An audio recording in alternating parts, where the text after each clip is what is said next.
As a small business owner, the one thing that remains the same, no matter how good I get at different skills, and I'm stacking skills year after year, I'm still always trying to master the time and energy skill. And it's the same thing when we're doing the 15 and 50 compounded growth method. I got to understand, where's the time and effort going to be? So where is all the energy I want to put in to maximize, to try getting my business to grow in an efficient manner? So I'm looking, first off, the 15 and 50, you're putting 15% of your balance sheet back into your business, and then you're taking 50% of your profits put back into the balance sheet.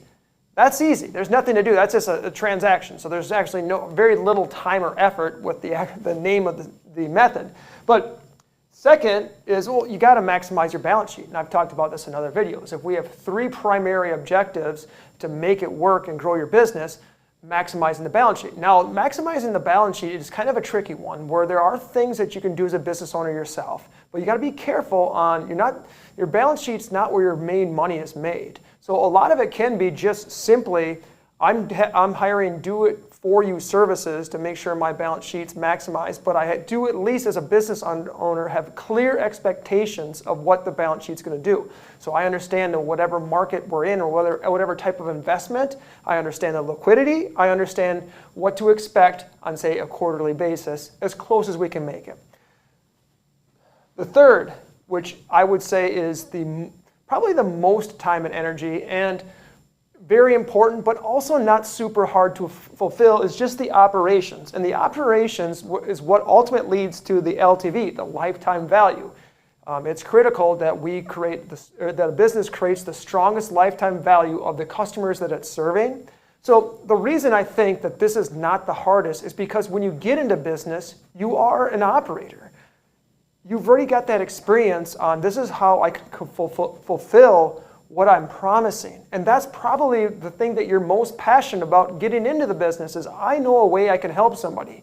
And I need to start doing that and tell the world about it. Now, things that you can do just to improve the LTV in the operations is make sure that you're communicating properly with the customers. So that's what's going to be able to give you the referrals. That's what's going to give you the upsell, is just clearly letting the customer know how you're bringing value, and that's probably more of a sales function, and just the operations to put them in a place that, yes, I want to tell others, or yes, I want to take your upsell.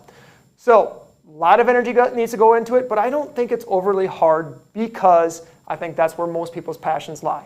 And the last one, it's the growth component, and that's where you have the LTV to CAC ratio. It's very important, so your cost to acquire needs to be low enough that it's not going to be higher than, say, a 3-to-1 LTV to CAC ratio. So to think about that deeper is probably, I think this fourth one is the hardest one.